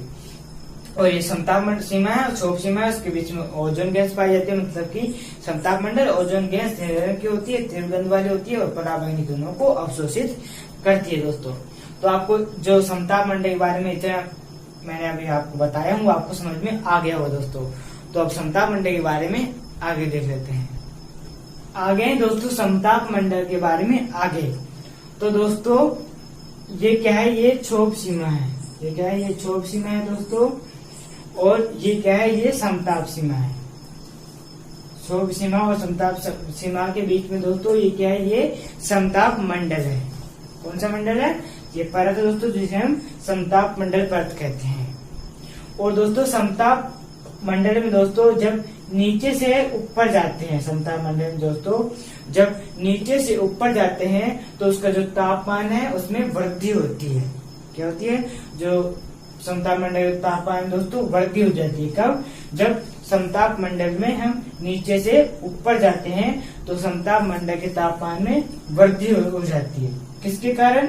ओजोन गैस के कारण। यहाँ समताप मंडल में ओजोन गैस पाई जाती है, इसके कारण दोस्तों इसके तापमान में वृद्धि हो जाती है। और दोस्तों यहाँ एक और बात पूछ जाती है कि क्षोभ सीमा का जो तापमान है दोस्तों वह -80 डिग्री सेंटीग्रेड पाया जाता है, और जो समताप सीमा का जो तापमान है वह 0 डिग्री सेंटीग्रेड पाया जाता है दोस्तों। तो समझ में आ गया कि जब समताप मंडल में नीचे से ऊपर जाते हैं तो उसका जो तापमान है उसमें वो तापमान बढ़ जाता है। किसके कारण? ओजोन गैस के कारण। और समताप मंडल में दोस्तों एक विशेष प्रकार के बादल पाए जाते हैं जिन्हें हम मुलाब मेघ कहते हैं। मेघ मतलब कि बादल। क्या कहते हैं? उन्हें मुलाब मेघ कहते हैं। इन्हें हम इंग्लिश में दोस्तों मदर ऑफ पल्स क्लाउड कहते हैं। क्या कहते हैं? मदर ऑफ पल्स क्लाउड हम कहते हैं। और मुलाब मेघ दोस्तों यह समताप मंडल के निचले स्तर पर पाया जाता है। कहाँ पाया जाता है? समताप मंडल का जो निचला स्तर है दोस्तों उस पर दोस्तों जो विशेष प्रकार के बादल है मुलाब बादल ये पाए जाते हैं। मुलाब मेघ को दोस्तों नेक्रियस क्लाउड भी कह सकते हैं, और सर्स बादल भी हम इन्हें ही कहते हैं। तो आपको समझ में आ गया जो विशेष प्रकार के बादल है मुलाब मेघ ये समताप मंडल के निचले स्तर पर पाए जाते हैं दोस्तों। तो जो समताप मंडल था वो कंप्लीट हो गया है। तो पहला हो गया है, दूसरा भी समताप मंडल भी हो गया है।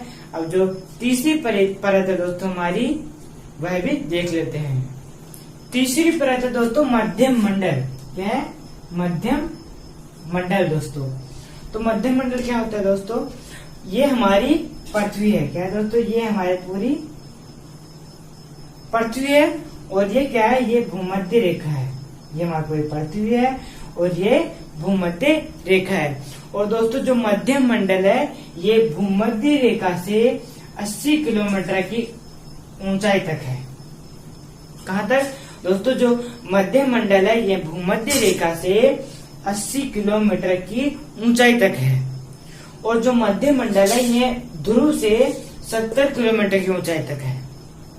और जो मैं समताप मंडल देखा था अभी दोस्तों, वो भूमध्य रेखा से 50 किलोमीटर की ऊंचाई तक था और ध्रुव से 40 किलोमीटर की ऊंचाई तक था दोस्तों। और 50 किलोमीटर की ऊंचाई तक था, उसके ऊपर दोस्तों 80 किलोमीटर तक दोस्तों मध्यम मंडल पाया जाता है। और एक बात हो यहाँ दोस्तों, जो मध्यम मंडल है इसकी जो मोटाई है वह 30 किलोमीटर है। कितनी है? 30 किलोमीटर दोस्तों मध्यम मंडल की मोटाई है। तो आपको समझ में आ गया कि मध्यम मंडल की जो मोटाई है वह 30 किलोमीटर है। और जब मध्यम मंडल में दोस्तों यहाँ नीचे से मध्यम मंडल में नीचे से जब ऊपर जाते हैं तो मध्यम मंडल में दोस्तों तापमान में कमी होती है। तापमान में कमी होती है। जब हम मध्य मंडल में नीचे से ऊपर जाते हैं तो तापमान में कमी आ जाती है। और दोस्तों ये क्या है? ये समताप सीमा है और ये मध्य सीमा है। समताप सीमा का जो तापमान है वह दोस्तों 0 डिग्री सेंटीग्रेड होता है। और जो मध्य सीमा है उसका जो तापमान है यह -100 डिग्री सेल्सियस पाया जाता है दोस्तों। तो आपको समझ में आ गया होगा दोस्तों कि फिर से समझा देता हूँ आपको। ये भूमध्य रेखा है, पृथ्वी है, मध्य मंडल भूमध्य रेखा से 80 किलोमीटर की ऊंचाई पर तक है और ध्रुव से 70 किलोमीटर की ऊंचाई तक। ये मध्य मंडल की मोटाई दोस्तों 30 किलोमीटर है। और ये जब नीचे से ऊपर जाते हैं मध्य मंडल में तो तापमान में कमी आती है। समताप सीमा यह है मध्य सीमा का तापमान -100 डिग्री सेंटीग्रेड होता है और समताप सीमा का जो तापमान है यह 0 डिग्री सेंटीग्रेड होता है। और दोस्तों मध्यम मंडल में भी एक बादल बनते हैं जिन्हें हम निशादीप्त बादल कहते हैं। विशेष प्रकार के बादल बनते हैं जिन्हें हम निशादीप्त बादल कहते हैं। जो निशादीप्त बादल है ये मध्य मंडल में पाए जाते हैं। कौन से मंडल में? जो मध्य मंडल जो पर्त दोस्तों उनमें निशादीप्त बादल पाए जाते हैं मध्य मंडल में। और ध्रुवों पर दोस्तों ये ग्रीष्म ऋतु में दिखाई देते हैं। जो ये ध्रुव है दोस्तों उन ध्रुवों पर दोस्तों निशादीप्त बादल ग्रीष्म गर्मी में दिखाई देते हैं दोस्तों।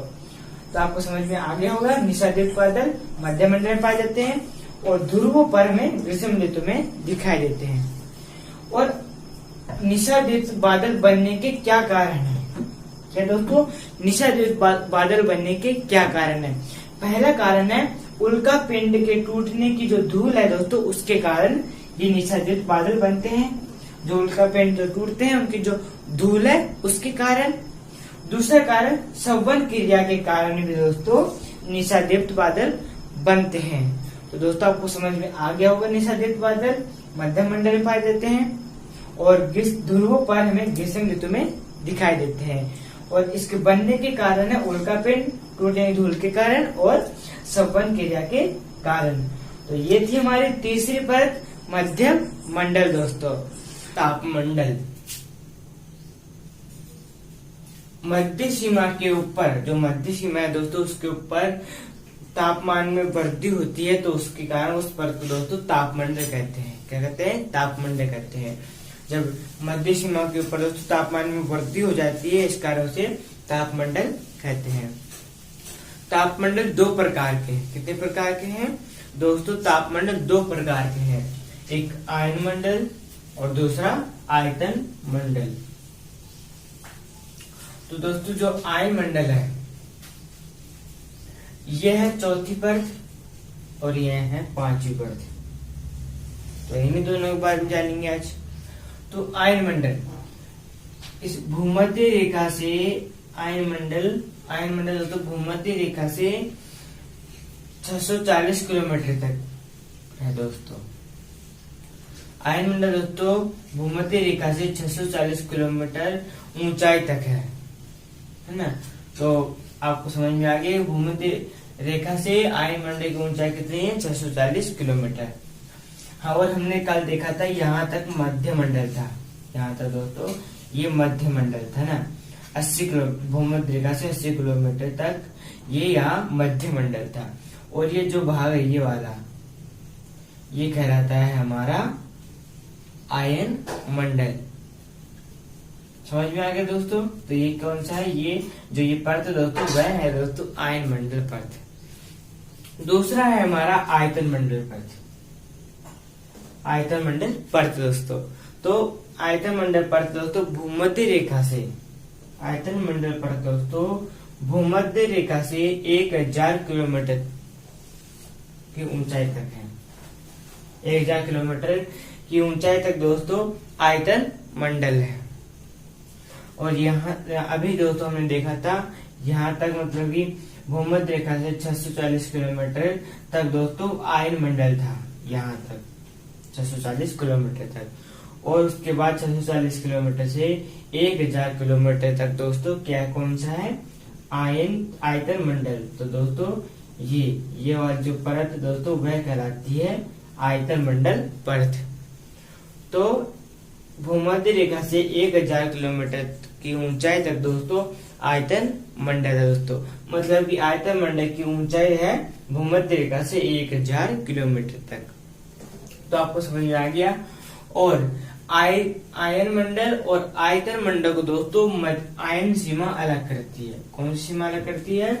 आयन मंडल और आयतन मंडल को दोस्तों आयन सीमा अलग करती है दोस्तों। तो आपको इतना समझ में आ गया होगा कि तापमंडल मध्य सीमा के ऊपर तापमान क्या है, तापमंडल कहते हैं। तापमंडल के 2 प्रकार है, आयन मंडल और आयतन मंडल। आयन मंडल की ऊंचाई भूमध्य रेखा 640 किलोमीटर है और आयतन मंडल की ऊंचाई भूमध्य रेखा से 1000 किलोमीटर है। और आयन मंडल और आयतन मंडल को आयन सीमा अलग करती है। तो दोस्तों अब हमारी जो चौथी परत है वो है आयन मंडल और 5 परत है आयतन मंडल। तो इन दोनों परतों के बारे में है अब हम डिटेल से देखेंगे। तो सबसे पहले जो हमारी चौथी परत है आयन मंडल, उसके बारे में देख लेते हैं। आगे दोस्तों चौथी परत आयन मंडल। कौन सी परत? चौथी परत है दोस्तों आयन मंडल परत। दोस्तों जो आयन मंडल परत है दोस्तों इसकी जो ऊंचाई है वह भूमध्य रेखा से 640 किलोमीटर है। जो आयन मंडल की जो ऊंचाई दोस्तों वह भूमध्य रेखा से 640 किलोमीटर है दोस्तों। और अगर हम ध्रुवों से बात करें तो आयन मंडल की जो ऊंचाई है वह 630 किलोमीटर है। तो आपको समझ में आ गया कि आयन मंडल की जो ऊंचाई है भूमध्य रेखा से 640 किलोमीटर है और ध्रुवों से 630 किलोमीटर है दोस्तों। और एक बात और यहाँ दोस्तों, आयन मंडल की मोटाई, आयन मंडल की मोटाई कितनी है? तो दोस्तों आयन मंडल की जो मोटाई है वह 560 किलोमीटर है। क्या है? 560 किलोमीटर है दोस्तों आयन मंडल की मोटाई। तो दोस्तों ये हमारी पृथ्वी है। क्या है दोस्तों? ये हमारी पृथ्वी दोस्तों ना। और पृथ्वी से 640 किलोमीटर तक दोस्तों क्या है? 640 किलोमीटर तक दोस्तों हमारा आयन मंडल है। और दोस्तों ये क्या है? ये यहाँ तक पृथ्वी से दोस्तों मतलब कि 80 किलोमीटर तक, 80 किलोमीटर तक दोस्तों हमारा मध्य मंडल था ना। तो अब यहाँ से 80 से और यहाँ 640 किलोमीटर तक दोस्तों ये जो बीच का जो एरिया है, ये सब जो एरिया है दोस्तों, ये इतना 80 से 640 तक का ये है दोस्तों हमारा आयन मंडल है ना दोस्तों। तो ये क्या कहलाता है? ये हमारा आयन मंडल कहलाता है। और यहाँ दोस्तों जो मध्य मंडल है यहाँ तक, और ये यहाँ तक दोस्तों आयन मंडल है। और इसकी मोटाई कितनी है? 560 किलोमीटर इसकी ऊंचाई है दोस्तों, मोटाई है ना। और दोस्तों जो आयन मंडल है उसमें आयन पाए जाते हैं। क्या पाए जाते हैं? आयन। इसलिए इसका नामकरण इसी के नाम पर रखा गया है दोस्तों। जो आयन मंडल है, जो ये परत है दोस्तों, उसमें आयन पाए जाते हैं, इसलिए इसका नाम क्या रख दिया? इसका नाम दोस्तों आयन मंडल रख दिया। तो आयन पाए जाते हैं दोस्तों आयन मंडल में। तो जब जो आयन पाए जाते हैं उसके कारण दोस्तों जब आयन मंडल में नीचे से जब ऊपर जाते हैं तो तापमान में वृद्धि होती है, तापमान बढ़ जाता है। किसके कारण? जो आयन है दोस्तों वो आपस में घर्षण करते हैं। क्या करते हैं दोस्तों, आपस में घर्षण करते हैं, उसके कारण दोस्तों जब हम आयन मंडल में नीचे से ऊपर जाते हैं तो उसका जो तापमान वह बढ़ जाता है। और दोस्तों इस आयन मंडल में दोस्तों दूर संवेदी उपग्रह या हम कह सकते हैं दूर संचार उपग्रह स्थापित किए जाते हैं। जितने भी हमारे दूर संवेदी उपग्रह हैं और दूर संचार उपग्रह दोस्तों वो सिर्फ आयन मंडल में ही स्थापित किए जाते हैं। क्यों? जो आयन है मतलब जो दोस्तों आयन है जो कि आयन मंडल में पाए जाते हैं वह आयन्स दोस्तों रेडियो तरंगों को परावर्तित कर देते हैं। क्या करते हैं? परावर्तित करते हैं। तो उसके कारण दोस्तों दूर संवेदी उपग्रह और दूर संचार उपग्रह दोस्तों आयन मंडल में स्थापित किए जाते हैं। और दोस्तों जो आयन मंडल है यह उल्का पिंड से पृथ्वी की रक्षा करता है। क्या करता है? उल्का पिंड से दोस्तों पृथ्वी की रक्षा करता है दोस्तों आयन मंडल। तो दोस्तों ये तो हमारा आयन मंडल। तो आपको इतनी आयन मंडल के बारे में इतनी जानकारी आपको समझ में आ गई होगी दोस्तों कि आयन मंडल की ऊंचाई दोस्तों यहाँ बहुत सारे क्वेश्चन बनते हैं, जैसे कि आपसे पूछ लेगा कि आयन मंडल की ऊंचाई कितनी है। भूमध्य रेखा 640 किलोमीटर और ध्रुव से 630 किलोमीटर। और आपको दूसरा क्वेश्चन पूछा जाएगा इसकी मोटाई, तो इसकी मोटाई 560 किलोमीटर है दोस्तों, है ना। और दोस्तों यहाँ आयन पाए जाते हैं। तो आपको पूछा जाएगा इस आयन मंडल में तापमान वृद्धि किसके कारण होती है? आयन के कारण। आयन जब घर्षण करते हैं उसके कारण दोस्तों जब हम आयन मंडल में नीचे से ऊपर जाते हैं उसके तापमान में वृद्धि होती है। चौथा क्वेश्चन पूछा जाता है दोस्तों यहाँ कि दूर संवेदी उपग्रह और दूर संचार उपग्रह कहाँ स्थापित किए जाते हैं और क्यों स्थापित किए जाते हैं, कि क्या कारण है वहां स्थापित करने का। तो आयन मंडल में स्थापित किए जाते हैं। कारण है आयंस जो आयन से रेडियो तरंगों को परावर्तित कर देते हैं, इसके कारण है। और अगला लास्ट है उल्का पिंड से पृथ्वी की रक्षा करता है। जो आयन मंडल है ये उल्का पिंड से पृथ्वी की रक्षा करता है। तो आपको इतना समझ में आ गया होगा दोस्तों। तो अब दोस्तों आयन मंडल के बारे में आगे देख लेते हैं। आगे दोस्तों आयन मंडल का विभाजन। आयन मंडल का विभाजन। तो दोस्तों आयन मंडल का जो विभाजन है यह 4 भागों में किया गया है। कितने भागों में? 4 भागों में इसका विभाजन, आयन मंडल का विभाजन 4 भागों में किया गया है। पहला दोस्तों 80 किलोमीटर से 90 किलोमीटर तक, 80 किलोमीटर से 99 किलोमीटर तक, 80 किलोमीटर से 99 किलोमीटर तक दोस्तों डी परत है। कौन सी परत है?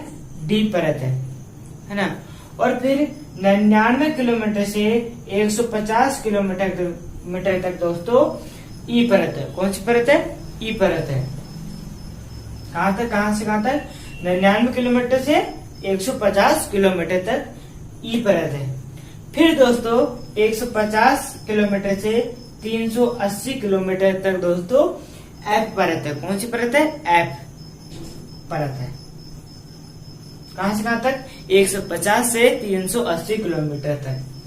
फिर दोस्तों 380 किलोमीटर से 640 किलोमीटर तक दोस्तों जी परत है। कौन सी परत है? जी परत है।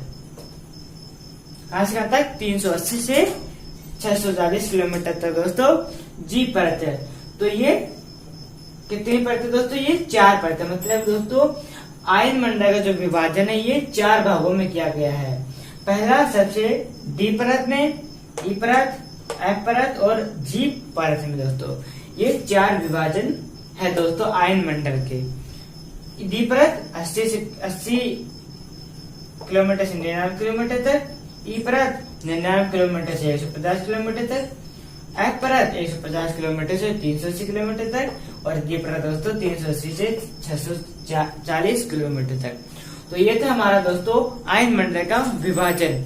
कितने भागों में किया गया? 4 भागों में दोस्तों। तो आपको समझ में आ गया होगा। तो जो आयन मंडल था दोस्तों वो कंप्लीट हो गया है। मैंने आपको जो आयन मंडल के बारे में जितने बताया वो आपको समझ में आ गया होगा, है ना। तो अब जो तापमंडल जो परत है दोस्तों उसको दो भाग तापमंडल के, पहला आयन मंडल, दूसरा आयतन मंडल दोस्तों। तो दोस्तों जो दूसरा आयतन मंडल है वह भी देख लेते हैं। आगे दोस्तों आयतन मंडल, कौन सा मंडल? आयतन मंडल, पांचवी परत हमारी लास्ट और पांचवी परत दोस्तों। तो दोस्तों जो आयतन मंडल है इसकी क्या है दोस्तों, 640 किलोमीटर से 1000 किलोमीटर तक इसकी ऊंचाई है। मतलब दोस्तों जो यहाँ तक दोस्तों, इससे पहले क्या था, आयन मंडल था, फिर 640 से 1000 किलोमीटर तक दोस्तों क्या है, आयतन मंडल। इसमें पूरा भाग में दोस्तों क्या है, ये आयतन मंडल है ना दोस्तों। और आयतन मंडल में दोस्तों तापमान सर्वाधिक होता है। क्या होता है दोस्तों, आयतन मंडल में दोस्तों सर्वाधिक तापमान होता है। किसके कारण दोस्तों, आयतन मंडल दोस्तों सूर्य के पास होने के कारण और हाइड्रोजन और हीलियम की सर्वाधिक मात्रा होने के कारण दोस्तों आयतन मंडल में सर्वाधिक तापमान होता है। किस किस कारण, यह सूर्य के पास इसलिए और इसमें दोस्तों हाइड्रोजन और हीलियम की मात्रा है, इसके कारण। दो कारण है, इसमें सर्वाधिक तापमान है दोस्तों, तापमान इसका सर्वाधिक है दोस्तों, 5000 डिग्री सेल्सियस लगभग। क्या दोस्तों, 5000 डिग्री सेल्सियस इसका तापमान है, सर्वाधिक तापमान। और दोस्तों आयतन मंडल में भी, आयतन मंडल दोस्तों कृत्रिम उपग्रह स्थापित किए जाते हैं। कौन से उपग्रह? कृत्रिम उपग्रह स्थापित किए जाते हैं दोस्तों आयतन मंडल में दोस्तों। तो ये था हमारा आयतन मंडल। इसकी ऊंचाई 1000 किलोमीटर है, इसका तापमान सर्वाधिक है, हाइड्रोजन और हीलियम की मात्रा सर्वाधिक है, सूर्य के पास है, 5000 डिग्री सेल्सियस का तापमान है और कृत्रिम उपग्रह स्थापित किए जाते हैं। और एक बात दोस्तों, यहाँ अरोरा, आपसे अरोरा को भी लेकर क्वेश्चन पूछा जा सकता है दोस्तों। तो अरोरा के संबंध में भी आपको क्वेश्चन बारे में जानकारी लेना जरूरी है। तो चुंबकीय तूफान या हम इसे कह सकते हैं सौर्य पवन।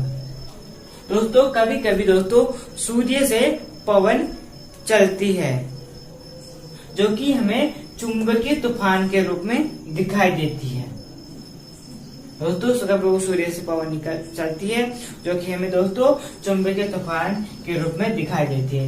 सौर्य पवन मतलब कि चुंबकीय तूफान के कारण दोस्तों जो तरंगे दोस्तों वह फैलती है, चारों तरफ फैल जाती है और दोस्तों हमारी पृथ्वी पर दिखाई देती है। कभी कभी हमारी पृथ्वी पर दिखाई देती है, दक्षिण ध्रुव पर और उत्तरी ध्रुव पर दोस्तों जो तरंगे हैं वह दिखाई देती है। किसके कारण? सौर पवन, यह हम कह सकते हैं चुंबकीय तूफान के कारण। तो दोस्तों तरंगों का दक्षिण ध्रुव या उत्तरी ध्रुव पर दिखाई देना है दोस्तों अरोरा कहलाता है। मतलब कि चुंबकीय तूफान मतलब कि सौर्य पवन का दक्षिण ध्रुव और उत्तरी ध्रुव पर दिखाई देना अरोरा कहलाता है। तो दोस्तों जो सूर्य पवन है मतलब जो तरंगे हैं दोस्तों जब दक्षिण ध्रुव पर दिखाई देगी तो उन्हें हम अरोरा ऑस्ट्रालिस कहेंगे। क्या कहेंगे? ऑस्ट्रालिस। जब जो तरंगे हैं मतलब जो सौर पवन है यह जब दक्षिण ध्रुव पर दिखाई देगी तो हम उसे अरोरा ऑस्ट्रेलिस कहेंगे। और जब दोस्तों ये उत्तरी ध्रुव पर दिखाई देगी, जब जो तरंगे ये उत्तरी ध्रुव पर दिखाई देगी तो ही हम दोस्तों अरोरा बोरियालिस कहेंगे। क्या कहेंगे? बोरियालिस, अरोरा बोरियालिस हम कहेंगे जब उत्तरी ध्रुव पर जो सूर्य पवन है वह दिखाई देगी। तो आपको समझ में आ गया अरोरा क्या होता है? चुंबकीय तूफान का दक्षिण ध्रुव और उत्तरी ध्रुव पर दिखाई देना अरोरा कहलाता है। और दोस्तों आयतन मंडल भी आपको समझ में आ गया होगा दोस्तों। तो हमारी जो परतें थी 5 परतें होती दोस्तों, वो 5 परतें दोस्तों कंप्लीट हो गई दोस्तों। और आज के वीडियो भी यही समाप्त करते हैं। वायुमंडल जो संरचना टॉपिक चल रहा था हमारा वो कंप्लीट हो गया है। और साथ साथ में वायुमंडल टॉपिक, जो टॉपिक था हमारा मेन, वो कंप्लीट हो गया है। तो अब आपका काम है उनको रिवाइज करें ताकि हम भूल ना सके दोस्तों। तो दोस्तों आज का टॉपिक क्लियर, कोई डाउट यहाँ तक? तो दोस्तों कल से हम नया टॉपिक शुरू करेंगे, तो आपको कल ही पता चलेगा कि हम कौन सा टॉपिक शुरू करने वाले हैं। तो दोस्तों कल का भी वीडियो देखना नहीं भूलना। मिलते हैं कल के वीडियो में, तब तक के लिए सभी दोस्तों को जय हिंद, जय भारत।